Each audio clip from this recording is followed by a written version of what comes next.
CFD trading aslida investitsiyami yoki zamonaviy kazino? Ko'pchilik CFD'da trading qilyapman deb o'ylaydi. Lekin muammo shundaki, siz real aktiv sotib olmaysiz. Sizda egalik huquqi bo'lmaydi. Ko'p holatlarda orderlaringiz real bozorga ham chiqmaydi.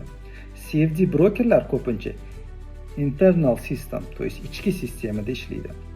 Ya'ni siz yutqizsangiz broker yutadi. Siz yutsangiz broker yo'qotadi. Yana ustiga 500 talik kredit yelkasi. Natijada balansingiz nol.